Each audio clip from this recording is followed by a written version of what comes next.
Building Democracy, Women's Activism.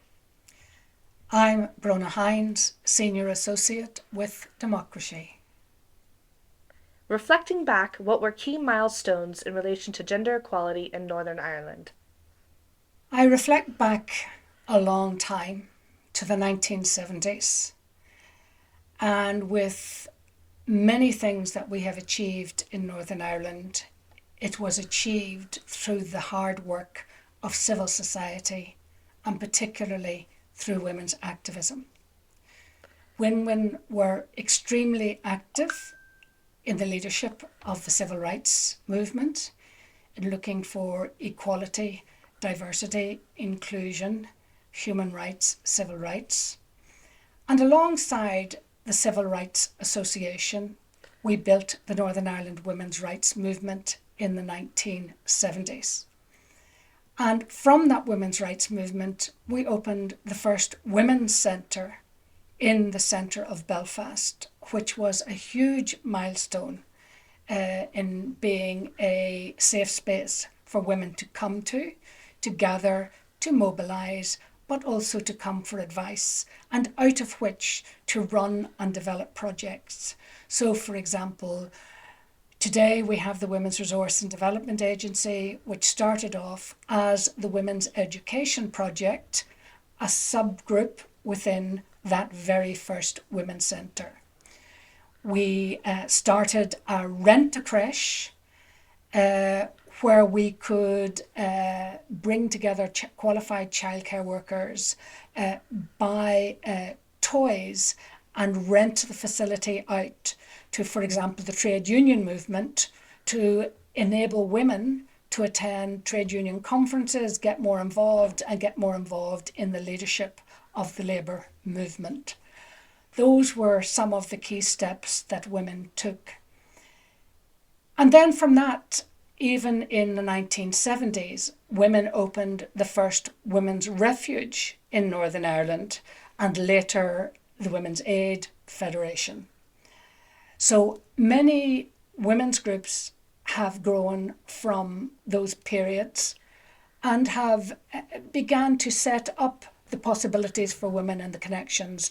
I remember having discussions and entering our first policy discussions on law reform and agitating for divorce legislation, for example, and working with our sisters in the south of Ireland when we had some initial divorce legislation here to help them achieve divorce legislation in the south of Ireland, which failed first time round but was achieved second time round. For example, at that time, that was very important. I was director of Gingerbread, which was a big one parent family organisation in Northern Ireland. 26 local groups right across Northern Ireland, so a large grassroots organisation. We had, throughout our conflict, fabulous grassroots local groups across Northern Ireland. It wasn't just the Women's Centre and more women's centres and groups in Belfast. And we had a women's centre in Derry, but we had local women group in South Armagh, in Fermanagh and in elsewhere. And in time that became the Northern Ireland Rural Women's Network. We had a fantastic grassroots estates-based women's organisation in Belfast called the Women's Information Group. And throughout the conflict, they had hired a little minibus that monthly weaved in and out from different working class estates on each side of the community, picking up women to go and meet together across communities in Northern Ireland in a Catholic estate or a Protestant estate in turn, when no one else was doing that. So those were milestones for women in building those connections, in building a common platform, in growing solidarity, and in building cross-community relations that also meant possibilities of creating pathways towards peace. We also were involved in establishing links with women elsewhere outside Northern Ireland. That came a little later, in the 1980s. Tell us about the importance of engaging internationally. Northern Ireland is very well known internationally for its community development work and its grassroots organisations right across the north, not just urban areas, but rural areas as well. And women, I was invited to take part in an organisation called the European Network of Women, who were lobbying to establish the European Women's Lobby. And when the discussions were going on to establish that women's lobby, we set about to ensure that we were able to set up the organisation within the UK on a four nations basis. And out of that, we developed the Northern Ireland Women's European Platform, now called the Women's Platform. So the Women's Platform became the leading organisation linking Northern Ireland, women in Northern Ireland, to the European and international agenda. We had sisters in Scotland, we had sisters in Wales, we had sisters in England. Together we were the UK Joint Committee on Women, sharing the UK membership of the European Women's Lobby. But we also have sisters in the south of Ireland, the National Women's Council of Ireland, and the Women's Platform and the National Women's Council in Ireland did many joint projects trying to make women visible and to impact on women's concerns in terms of conflict and in making the peace. So a key milestone was the platform and the National Women's Council giving evidence to the first Forum for Peace and Reconciliation in Dublin, bringing women from the north down to tell their stories to women in the south about living in a conflict, having discussions with the Department of Foreign Affairs in Dublin, and indeed bringing women from the south up to discuss with policymakers in Northern Ireland. And we held a major conference in Stormont when Stormont was closed to everyone else. We occupied one of the parliamentary chambers in Stormont and had a major North-South conference on women. And this was supported also by the European Union, so critical to women's development, and particularly during the 80s and the 90s was the investment that the European Union put in to funding, helping to fund civil society, and particularly insisting that women were involved. One of the critical points was the first ever large delegation of women taking place in an international conference. I had been invited to take part in the World Conference of Women in Nairobi in Kenya in 1985. And the Fourth World Conference of Women was coming up in 1995. And there was interest among women to participate in that conference. So we let women know, the Women's Platform let women know all around Northern Ireland about this conference. And we discussed how we could establish and fund a delegation to go. And from recollection, I think it was about 15 or 16 women went to Beijing. They went to Beijing with a very clear platform for action based around the Beijing platform for action, but with the specifics of how women were affected in each of those areas.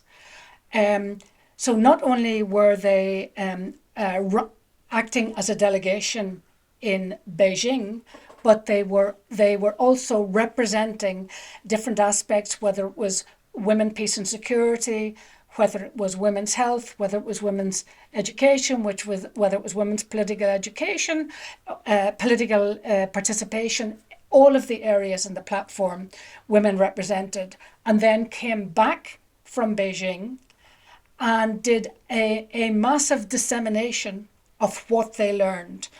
Not just the women's platform producing a publication, which is there to this day, but women, we had a massive conference in the centre of Belfast, and each of the women in the delegation undertook, and they did this, went around the different communities and local groups in Northern Ireland to talk about that and to exchange experience. That was a critical step. So the founding of the Women's Platform, the link into the European Women's Lobby, the link into the international work. And then it is no accident then that the Women's Platform then has given such leadership on women, peace and security in Northern Ireland. One of the key resolutions, UN Security Council Resolution 1325 for Northern Ireland, and contributed internationally on that. The Women's Platform work, both in the women, peace and security field, the link to the European Union, and also the link to the Commission on the Status of Women, and to CEDAW reporting regularly on behalf of women, consulting women across Northern Ireland, and reporting regularly in relation to the examination of the UK on how they have implemented the convention, the UN Convention in relation to women, CEDAW. And out of that work, for example, a key milestone in women's rights was getting a UN Special Rapporteur on reproductive rights, leading us to the abortion legislation and developments in Northern Ireland. So that linking between the domestic and the international has been understood for a very long time by women in Northern Ireland, and it's really important both to ensure that international work on women is informed by what's really happening at the grassroots, and that policy changes that are happening at international level are applied when standards are improved and there are better legislation, and we learn from other countries to actually improve the situation of women at home. Of course, critical in Northern Ireland as a key milestone was the establishment of the Northern Ireland Women's Coalition. As we moved forward after many failed attempts into negotiations for peace. Indeed, on International Women's Day that year, I had been invited to speak in Cork City Town Hall, and sharing the platform there was someone who worked in the Cabinet Office in London, and I had spoken about the possibility that we were moving towards negotiations, but the likelihood that women would not be represented through the main political parties. And we talked about that in the platform, and ideas came forward, and we established the Northern Ireland Women's Coalition. Now, without all of that work from the grassroots up, from women right across Northern Ireland, the Northern Ireland Women's Coalition would not have been possible. So when I wrote from the platform to the Northern Ireland office saying, you need to make sure that there are more than the traditional political parties in this election, because particularly women will not be adequately represented. And they gave a very positive response, and it was in response to that that we founded the Northern Ireland Women's Coalition. And when I wrote to all the women's groups that we could contact across Northern Ireland to come to the Ulster People's College, where I was the director, to have a meeting to discuss the foundation of the Women's Coalition, the room was packed. And from that moment to the moment that we won a seat at the negotiation table, that room was filled with fabulous women from across Northern Ireland. That was one of the key milestones. And after that, we know that women contributed to the negotiations. Um, Perhaps if I just say here, like the women in Colombia, the Women's Coalition worked from a position of principle, not zero sum like other parties, but from the position of principle. And our principles were equality, human rights, and inclusion, which we used to steer ourselves and our positions at those negotiations. I certainly have been in places internationally where I have been told that the example of the women in Northern Ireland at that time was highly significant in motivating others about what could happen if that resolution, what the possibilities would be if that resolution was passed. And I suppose that has led us to do many things internationally. First of all, international delegations visiting here and making connection with women on the ground here helps us to explore our background and also enables us to share lessons with other people. So it's a mutual learning, a mutual development, a mutual growth. And women from Northern Ireland have contributed in many, many regions of conflict in the world. Looking forward, what's needed next to ensure women's inclusion in peace and security? The whole issue of peace and security,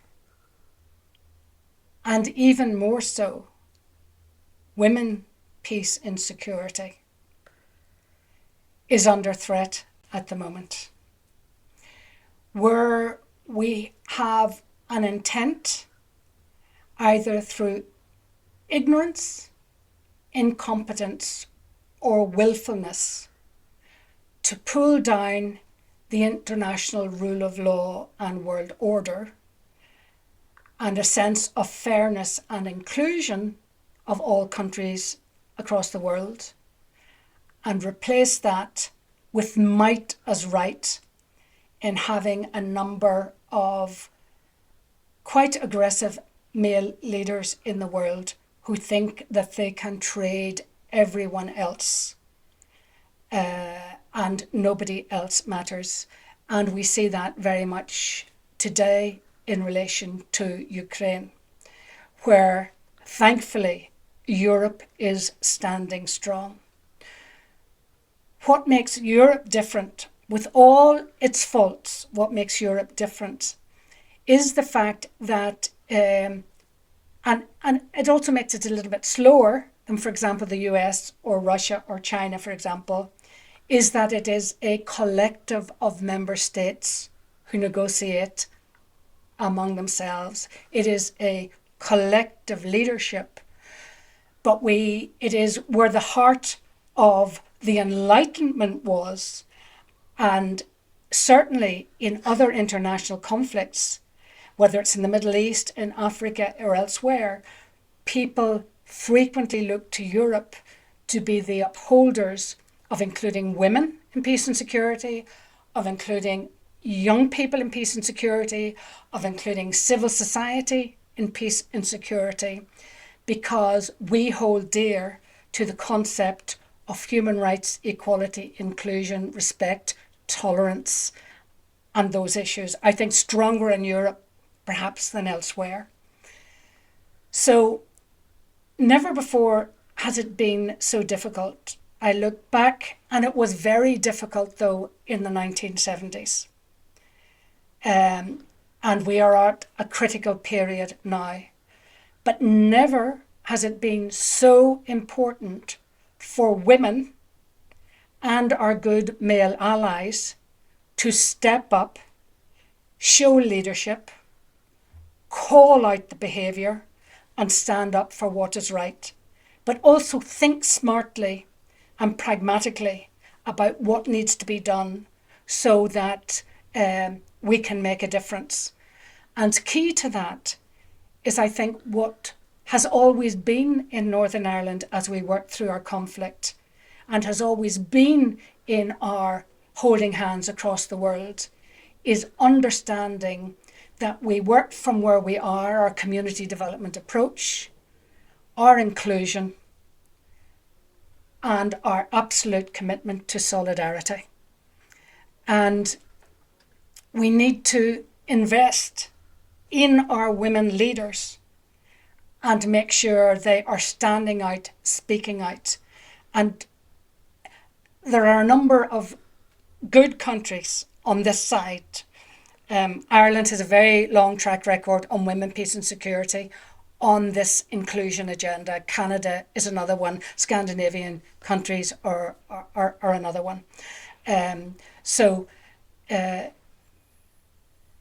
it's difficult, but I think the reflecting back to what we did before and moving that forward, understanding that we now have very smart young women coming through who understand the new world of social media and communications that weren't there in our day, and we need to think smartly how we make those connections across the world and engage and interact.